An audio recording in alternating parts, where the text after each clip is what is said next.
CC, I'm loving it. Hmm. and say Pauline goodbye. He will say goodbye. When you see he's in,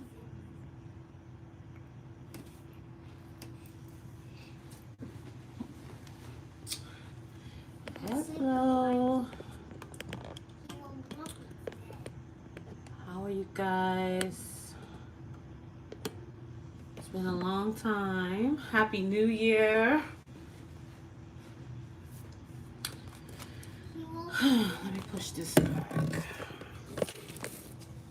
There we go. Just hopping on. It's been a long time. Been busy. Been living. And so I thought I haven't been on my YouTube in a long time live. And so let me hop on here since it's 2024. Um, just wanted to hop on and say hey. you see. Been really busy planning the year already and making sure that I'm on target for where I want to be. So I don't really have a lot. I didn't come on with an actual purpose. I just came on just to talk, um, just to hang out because it's been a minute and I haven't done it. I've been, yeah, and also just really, I think what for YouTube for me, um, because I know that, well, I feel that there's some blockage that's happened with my account. It's just not really as fun to come on here as it used to be. I don't feel like the people who follow me actually get notifications that I'm on when I come on. Um, and I don't know, I don't feel like the people who follow me are connected. Um, as they once used to be. So it's kind of hard for me to just get on and just be hoping to talk to people, and I don't know what um, it is you guys want to talk about. So here I am, but I did want to just talk about the new year and the things that I'm going to be doing this year. So let me talk about that. So welcome back. I'm still here. Soha is still in the building. And I am still teaching yoga, still doing Reiki healing, still doing a lot of the things that I was doing over here a lot. I'm expanding a little bit more, offering more services. I've stopped making jewelry because I have so much other things to do. It's just the jewelry making just was taking up a lot of time and energy, and I just wanted to focus. I feel like it was you know how you have like a lot of things on your plate? I feel like I had a lot of things on my plate and I couldn't properly focus on the things that needed to be focused on. And this year I really want to be intentional and focus in on um, being a good yoga teacher, being a safe space for people to come and get their healing work done. And so um, letting that piece of the business go um, seemed appropriate, and I feel like I was really complete around what, making jewelry and continuing to do that. So that is that, right? So I'm on to the next thing, and that is um, making sure that I get this yoga boat afloat and keeping it afloat and serving as many people as is necessary for me, or is allowed for me, whatever my destiny has open um, for that. And I'm just excited about that this year. I'm excited to see how it will look if I don't have anything else on my plate other than I'm going to teach yoga. I'm going to facilitate these healing workshops for people and make sure that people have access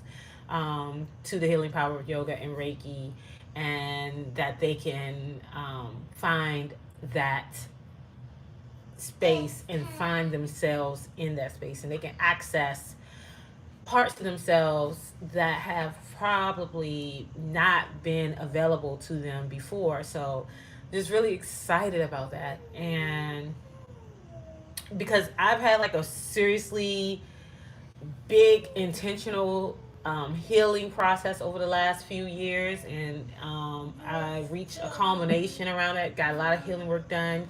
Came to a point um, where I know that all the things that I've been working toward have come to fruition, and that I'm in good standing as far as my mental health, my spiritual health, and my wellness.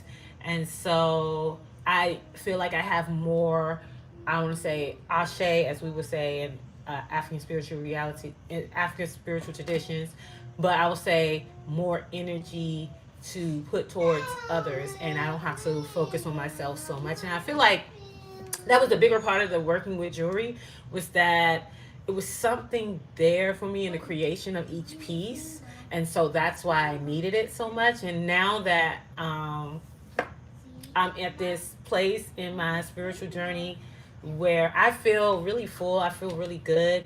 I don't need that expression as much as I once did. And so it doesn't feel, you know, hard to let go. It felt very easy. It was a very easy decision. And so that was that. Um, but this year, really, I'm looking forward to doing more work, getting out in the community more, and getting more hands on work around facilitation of yoga and other healing modalities. Um, and just making sure that everyone who wants access to this type of healing can have access to it through whatever forms. If it's the yoga online that I provide, if it's the yoga in the facilitation mode that I'm working on, what do you call that? I'm working on contractually working with a yoga space here in Maryland, or if it's with the workshops that I provide for women in the Maryland area, or the workshops I provide virtually, or the couples yoga that me and my husband provide for couples. That's a lot of things. Like it, I have a lot to do. And I was actually looking over my stats for last year, and I was so like seriously amazed at the fact that I was able to service over 500 people last year with yoga services or Reiki services or wellness services. We did 12 Love on the Mats, which Love on the Mat is our couples yoga um, session, which is the virtual session, which me and my husband do. And we had over 60 couples come to those sessions, and just that I love that. I did 7 yoga in the parks, and that's the yoga outside which is a free or donation based yoga class where you can come and get access to yoga for free in the outside during the spring and the summer. We go from April to October, and that was great. And I did a conference last year for women, an empowerment conference, and I taught yoga there for 2 to 3 days. And I did 3 yoga challenges early in the year online, with other yogis in collaboration and working with people to begin their home yoga practice. Um, and I did 22 workshops for women in the community in the Maryland area. And that's even ramping up because I signed a agreement to do 2 more workshops. So there'll be 4 workshops a month instead of 2. So I feel like, and on top of the fact that I was making jewelry, being a mom, being a wife, all the other things that I had going on. So this year I was like, I'm going to streamline my energy, and I don't want it to like be like this, like flying out. I wanted to kind of be more direct, and to really just work from a space that is, if someone's asking for the thing, I'm providing the thing. I'm there to provide the thing, and instead of trying to create the thing and then dragging the people towards me. mm, mm, mm, mm. This year I'm really feeling like, I get to the ask. I get to listen to what people are asking me. That was the first thing I did this year. A lot of people were asking me to teach yoga in a large format. So I figured that out. And in the first week of January, which we're in right now, I began 31 days of yoga, and that is taking off. I had 100 slots open. We're almost halfway full to almost to 50 people have joined, and that is a virtual yoga class where you sign up and you get 31 days of yoga for $31. And I made yoga accessible, I made yoga affordable, and I made yoga fun. So that's my goal, is to make sure that everyday people who think, oh, I can't have access to this thing because only rich people can have that, or only people who have money or have a lifestyle that fits that can have this thing. Because I feel like um, one of my counterparts, yogi friends on Instagram, said one day, and I had said this out loud to someone before, but when she said it, she said that yoga is a luxury, right? And it is a luxury. It's a luxury in the sense that being able to compartmentalize what's going on in the world and your life, and still find time for yourself to get on a yoga mat, to take care of yourself, to take care of your body, to listen to your thoughts, to survey what's working for you, what's not working for you, because these are all the things that yoga teaches you to do, is a luxury for most people, because most people are so weighed down by so much information. They're just trying to get through the day. They're just trying to get through the day.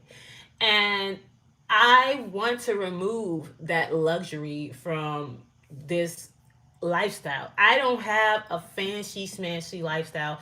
Yes, I do have the advantage of working from home and doing what I want. So I do see the privilege in that I am not oblivious to what I have created for myself. Happy New Year, Gotham City! I'm not oblivious to what I've created for myself. And this was my ask. This had been my ask for a long time. And so I just really worked really hard to make sure that happened. And also, there are things that I have to sacrifice in order to have this lifestyle. I'm not driving the newest car. I'm not living in the largest, most overly expensive house. I'm not spending my money going on trips. And running, ripping and running across the world.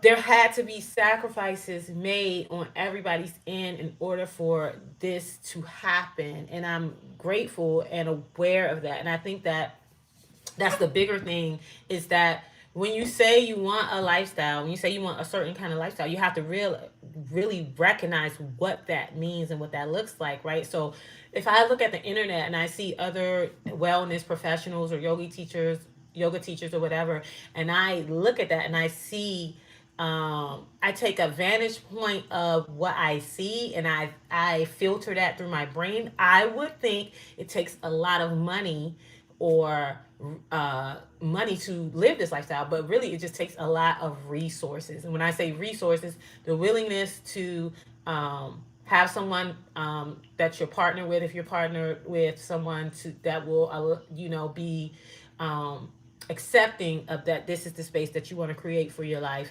uh, B, the support system around, what does that look like? Does that look like you have help with your kids, or you have, are you homeschooling your kids?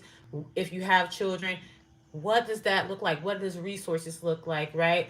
Are we eating our lifestyle? What are we eating, right? We're not eating out all the time. We're not spending a lot of money leaving the house. This type of lifestyle, being a yoga teacher, is not a glamorous lifestyle like a lot of people like to portray online. I'm not um poor, but I'm not. It's not a glamorous lifestyle. It's a stable lifestyle, right? So you're thinking about how you treat yourself. You're thinking about the things that you bring into your house. You're thinking about Where do I order my clothes from? I always look. Thank you, Selena. Um, Actually, I get most of the shorts and the bra sets I get are from Target. And it's the Colsie, Colsie brand. And it's in the women's section where the underwear are located. And then they'll have like it's not directly in the workout stuff. It's next to the pajamas. So it's right there. And that stuff is like super, super inexpensive. The pants are like $12. The bras are like $12. Um, it fits my body. It fits what I want. It's comfortable. So that's usually where I get that from. And it's rarely ever on sale because it's really inexpensive. But I just go in like once every couple of months and buy 2 or 3 sets and just keep stacking them. Um, yeah. And then sometimes I get some shorts from Amazon. I don't know the brand though, but there's my Amazon list is in my link tree. My link tree is on the what do you call that? The profile here. So my Amazon list is on the link tree, and those shorts are in my Amazon list because people always ask me about those shorts too, and they're like $12 too. I'm not yoga. That's the other thing. When we're talking about I'm talking about lifestyle, right? So as a yoga teacher, I am not spending hundreds and hundreds of dollars on my outfits. That's insane to me. Even I don't even take sponsorships from yoga brands because I don't want to influence you to spend hundreds and hundreds of dollars on your yoga or fitness outfits. Because I don't believe in it. I honestly don't believe it. And when I started doing yoga, I was doing it in my bra underwear, in my house, minding my business. I wasn't doing it in workout clothes or whatever. But for the internet, I have to put on a little more clothes because I'm um, a woman of stature, and so I have to wear a little more than some girlies do. But yeah, I'm not into. It's not that I'm, I wouldn't say I'm not high maintenance. I'm very a lot of maintenance, but I'm not brand conscious. I don't care about brands, and I don't care about what other people perceive or what they think or what they think I should have or whatever. So I think that's the biggest thing about the biggest shift that even I didn't have that issue prior to yoga, so it wasn't hard for me to shift from a my lifestyle from one of living um, the way that I was to living the way that I do now. So it wasn't a hard shift. It was just really releasing some things that I thought were necessary, and I recognized were not necessary because I don't have them, and I don't ask for them. I don't think about them, and I don't need them. And I think that's the biggest mind shift that yoga, mindfulness, meditation has brought into my space, and my awareness is that the awareness of how much what we do is based on what we think other people think we should be doing. You know what I mean? And really just being relieved of that has been so comforting. That's the word that I heard, and that's the word I'm going to say. Because, you know, my trauma informed me for a long time that I needed to have XYZ things in order to fit in because I didn't grow up in a space where I had a lot. So I grew up in a space that was very poor. So my trauma followed me into adulthood and then informed me that you needed to have XYZ things in order to fit into the crowd, right? But once you recognize that this is your trauma speaking, this is not you talking, this is just the trauma saying, hey, you didn't have this or you didn't have this advantage and now you can afford it. Why don't you get it, right? Then you get the thing and you recognize it's not even that great. It's just okay, right? You know what I mean? It's not even all that it was cracked up to be in what it was in your childhood mind that you thought everybody had this advantage over you, and you recognize that it's not real. It's perceived. It's a mind thing. It's how you see it, right? So if you see something as valuable, it has value. If you don't see something as value, it doesn't have value. And so once you flip that switch off, that what's valuable and what's not valuable, and you can learn how to um, use that to your advantage, then I feel like your ability to figure out what's really valuable in your life and what you need to hold on to and what you no longer need and know what doesn't work kind of streamlines itself, and you don't end up in the rat race, which most people are in. And that was, not difficult for me because I didn't grow up in the rat race. And so I had tried to assimilate to the rat race at some point in my adulthood, but it never took because it just wasn't something that I knew how to do instantly. And that's really, as a kid, it felt like, oh, this is horrible. Why can't I be like everybody else? Why can't we have these things? Why don't we da da da? But I realized as an adult how much of a gift that is, that I was always so different. I was always on the outside. I never fit in. So now as an adult, I don't have to fight to fit in. I don't have that desire. I don't have that need, even though it was there as a kid and it never got satiated and never got satisfied. Because it just couldn't. I just didn't come from a space where someone could just go buy me a pair of Jordans. I was telling one of my friends because they were saying I was telling them, I don't eat McDonald's, and they were like, "Oh, you don't eat McDonald's?" I was like, "No, I didn't have McDonald's as a kid. I never had McDonald's as a kid. I didn't have McDonald's till I was 21 years old. And I went to McDonald's for the first time, ate it. I was like, what's the point of what is this? It's not even that good." But as a kid, when I would see somebody, especially somebody go to the doctor, the dentist, or something, their parent bring them back to school, and they got their little McDonald's, and they come back to school and eat it at lunchtime, and I'll be like, "Oh, I want some McDonald's." Or I see one of my neighborhood friends go, and their parent go take them to get McDonald's. As a kid, I'm like, "What is this McDonald's thing?" Right? And then when I get grown and I'm able to go and afford it, and I get it, and it doesn't even live up to the hype in my head. And I feel like that is how most things in adult life have happened for me. Most of the things that I coveted as a child, or I thought that I was missing out on when I got to be an adult, it was just like, what? Why was this such a huge deal to everyone when I was little? And I think that's the gift, even though it was felt like a curse as a child. You know what I mean? Because as a child, that's what your rationale, your brain is telling you need to fit in. It's a communal space. Childhood is about friends and communicating and connecting and all that. So you want to be like everyone else. But once you come out of those teenage years and those early 20s, you kind of start to find your way, and your brain develops more, and you start to become an adult, and you start to make good decisions or informed decisions or aware decisions on some part, because your brain has mostly fully developed at 25, 26 years old. But before then, you're just making decisions based on what everybody else is doing around you, because you don't have a good decision making process because your prefrontal cortex has not developed. And it's just like, so being introduced to a lot of the things that I didn't have the privilege of having as a kid, like nearing the development of my prefrontal cortex, helped me make better decisions, because it's like, I didn't really need that anyway. It wasn't even that great. Like, it wasn't even, the hype wasn't even what it was. Whereas if I would have got it later on in my childhood, say 11, 12, 13 years old, I probably would have still believed.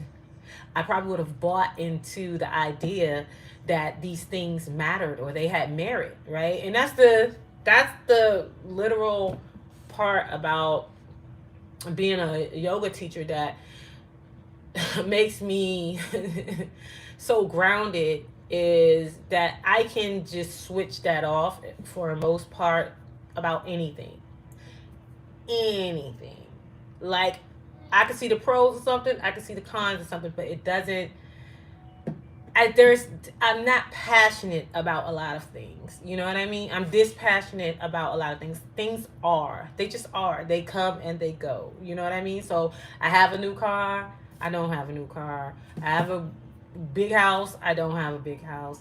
It's allowed me to really not um, use things as a way to um, show my worth. My worth is intrinsic. My value is intrinsic. It's who I am, how I show up to the world, right? So if I think if I didn't have or I didn't know, intrinsically who I was, then I probably would need to search for those things outside of me in order to feel connected or valuable or worthy or whatever. Um, and so that's the biggest thing that I try to um, help people recognize through yoga is that you're the thing. You're the magic. You're the good shit. You're the dope thing that matters, right? And none of that stuff that's attached to you would it matter if you weren't there. The car, the house, the bomb outfit, the man, the woman, all of that. It would not matter if you weren't there. You're the oomph in the oomph, right? And you have to know that about yourself, what you bring to the space. And it's really just really like, okay, we just did a visioning workshop on Sunday for New Year's. Or was it Monday? When was New Year's? Whatever day New Year's Day was, we did the visioning workshop. I'm already ahead of time. I'm always in the future, y'all. I'm like on January 7th. I know it's January 4th. So we did a visioning workshop on New Year's, and that workshop is up on my website. You can purchase it for the replay. But one of the things we talked about was, what is your purpose? How do you define your purpose? How do you define who you are, and how do you move through the world? And that's a big thing. And it was really interesting as I was talking to the women that were in the workshop. A lot of them had a difficult time defining who they are because, they've been who they've had to be to survive.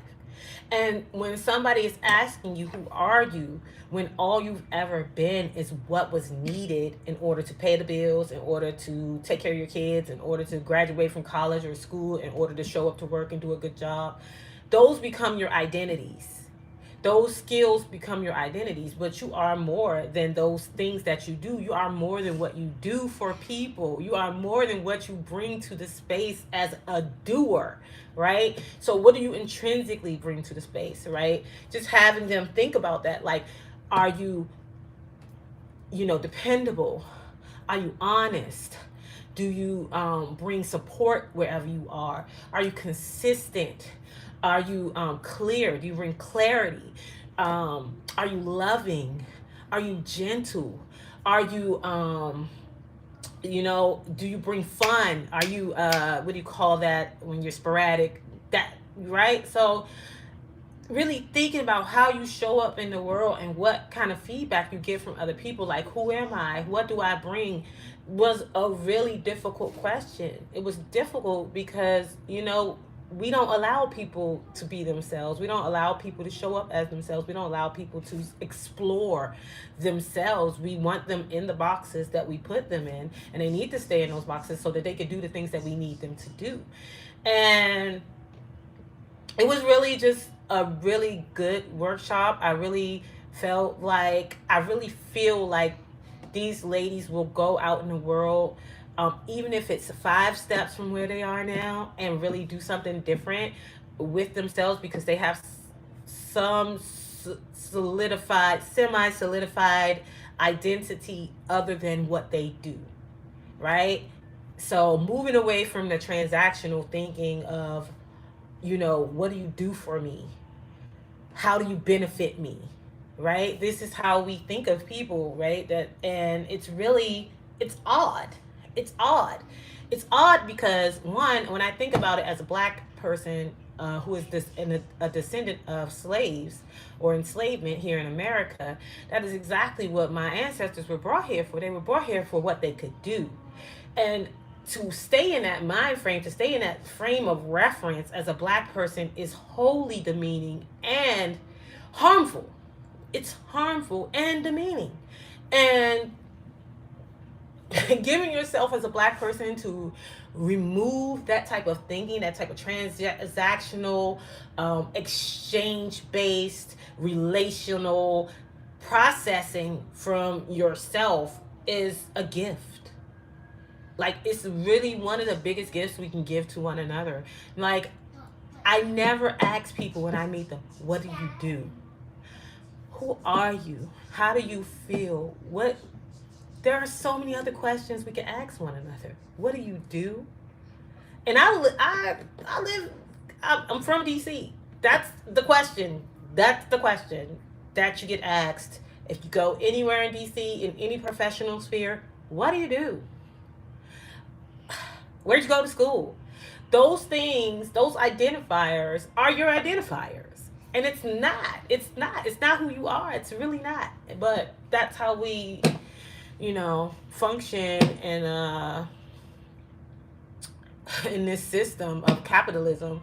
And then we function like that throughout every part of our life. And then we think of everyone around us like that. We think of our wives, our husbands, our children, our mothers, our fathers, our extended family members, our friends, the church, everything. It's do, right? And that's the same way that those things respond to us, right? So there's this always transactional space that's happening, and no one is getting loved. No one's getting fulfilled. No one's getting cared for, right? Not actually, you know? And it just creates such a deep void. It creates such anger. And I think that's really what we see all the time in all these podcasts, conversations about relationships and all that stuff, and children, when people not liking their kids or wanting to whatever, all those things. I think that's really the crux of it all. It's just people don't know, have are disconnected from what love could be. Yeah, that was a very long segue to that point. um but that's what I've been working on all year. That's what I've been doing, and what I'm aspiring to continue to do this year is to make sure that people feel seen. Make sure that they feel seen. And if that means that they're the only person that sees them because they're on a yoga mat and they're aware of themselves and they can hear themselves and they can listen to their body and they can hear their breath and they can hear their true desires. Like, I don't think that's a luxury at all, but I can see how it can be perceived as one. So, I don't know. I hope um I hope this reaches the people that it needs to reach, because I think that we are on the precipice of a huge change. Not that I think, I know we are on the precipice of a huge change in the way that we move through the world, and the way that we do things.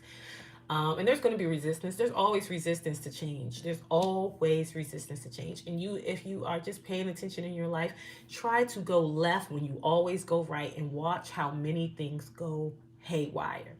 That's just your internal resistance showing up in the world to see if you're going to keep going left when you usually go right. That's it. That's all it ever is. And if we are gracious enough with ourselves to be patient with all the things that show up when we're trying to do something different than we've ever done before, like sit on a yoga mat, like be kind to ourselves, like be loving to our bodies, like be gentle with ourselves when we talk to ourselves, and not see ourselves as doers, but see ourselves as beers, I think we could get something done. Something magical, something amazing, something radical, something different. And that's why I do what I do. Because one day, everybody who's going right is going to go left with me. I know they will. And the thing about being a pioneer, they'll say, let's say a pioneer. The thing about being a person who recognizes the shift before the shift is happening, you're gonna look crazy. You're gonna look odd, you know? And that's what I was saying. Like that, my childhood, being on the outside, not having the things that everybody else had, not having the experiences that everybody else had, feeling all that lack, already prepared me for looking odd. It already prepared me for being outside the box. It already prepared me for being an outcast, for not being like everybody else. And so I already had that experience. I already have it. You know what I mean? And I think that if we all start to think about stuff like that, we all start to think about like what were we learning growing up, because those were our formative years. Not only what we were learning in school, what were the lessons of our childhood. Those are the strengths of your adulthood. Those are the things that are going to help you navigate this world in a way that is going to bring you to your fullest fruition, to your fullest potential. And yeah, I really do believe that. It might sound a little off um, to some, but I believe it. And you know, if we the few people who get it, the few people who see the divergence happening, can keep just holding space for the people who are not there yet, it'll go fine. And again, there will be resistance, but that's normal. You don't pay attention to the resistance. You pay attention to the flow. You always pay attention to the flow, right? That's how it works. So that's it. We're all caught up. This is my blog for January. I'm gonna do. No, I'm not gonna say what I'm gonna do. I'm gonna stop doing that. I'm gonna stop saying I'm gonna do this and I'm gonna do that. No, I'll see you all next time I hop on. Hopefully, I can do more of a heads up than I did today. I appreciate you for hanging out with me. And since there's not a lot of interaction, no one's talking. Oh, it is. No. I know we would. Thank you for not gatekeeping. Oh, okay.